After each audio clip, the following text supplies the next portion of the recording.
Hey, it's Chris Brown here, superfitbusiness.com. Today's video, I'm going to be sharing with you 5 lead generation mistakes that you should avoid at all costs. So stay tuned. So I was chatting to a potential mastermind lead student and he was messaging me on Facebook saying, I'm struggling to make sales and everything else is great. My lead generation is great, my marketing is great, everything else is awesome, but I'm just struggling to make sales. And I have a different opinion. I think that, in my opinion, if you're struggling to make sales, there's something broken or missing in the sales process as a whole. And what you need to do is, at the very start to fix the problems in the processes and anticipate if the sale is going to be here. What do I need to do here in order to make that happen?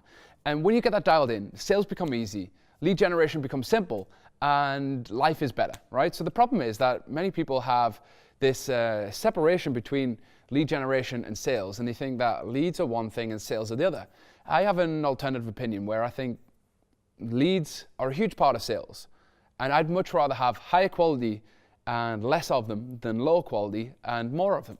That's my personal opinion. You might be somebody who's hustle orientated, who loves volume, but I prefer to have conversations with people who are pre-qualified, ready to buy, and ready to move forward now, instead of having to convince people of my value or worth. So here are 5 lead generation mistakes that I see many people making. Number 1, they only have a direct offer out all the time, what I call a hot, hungry offer. So people who are ready to buy right now. And these are the only type of people who are they would buy anything, whether it was off you or somebody else. They're looking for a solution, they're looking for it right now. So just marketing to those people means that you're missing out on a whole bunch of others. Number 2, ignoring the ready to buy at some point people. So the people who are in a position who aren't ready yet. And they want some nurture and some warm up, and you need to understand that the leads that they are, they'll buy at some point, but just not today. And we've done some research over the times of running our business over the last several years, and it could take as long as 3 years for a prospect to come from curious to becoming a client. So what are you doing over a period of time to generate quality leads?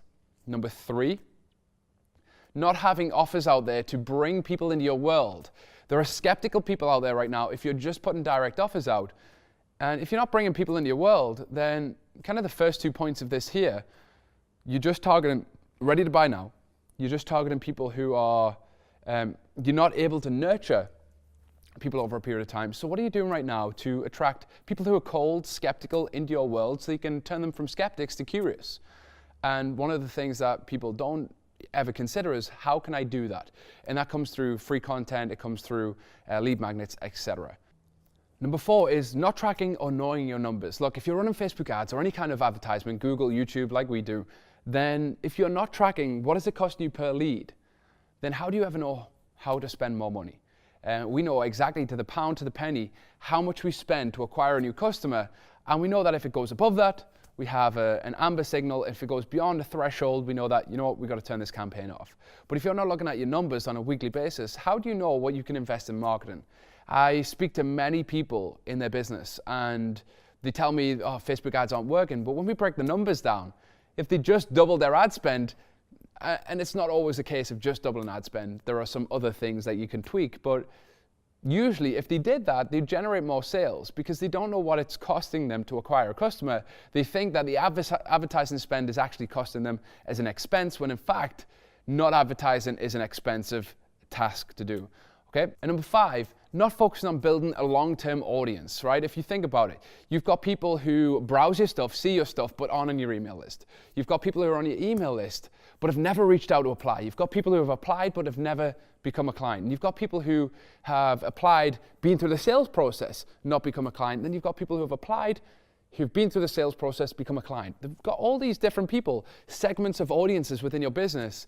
But if you're not pushing people in from the outside, and putting really good value out to the world, podcast, audio, video, blog posts, emails, whatever it might be, then you aren't building an audience. What you're trying to focus on is get clients, get leads, instead of building an audience. If you build an audience of people, lead generation becomes simple. As an example, we've got a great group of guys that we work with who have an online business, and they went from a position where their list is like 1,500 to 2,000 people. It's taken them a couple of years to get there. But what they have is a great audience. So what we help them do is optimize that audience and put in some really powerful lead generation. Within the first 14 days of the lead generation stuff that we did, they generated nearly 1,000 subscribers to their email list. Now, obviously that's sort of 1,000 applicants, but that's 1,000 people being pushed through their funnel. These were people that were already existing within their world. They just had forgot about the stages of their audience. Or they didn't forget, they didn't know at all. They weren't aware of it. So what they did really well was build an audience. What they didn't do so well was the other stuff that was in the middle. So what I want to know is, where are you right now in this sales process mistakes? What are you making as a mistake? And how can we fix it? So what I'd love to know is, what is your biggest lead generation mistake right now?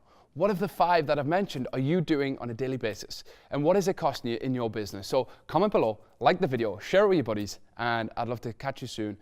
Chris Brown, superforbusiness.com. Take care, bye-bye.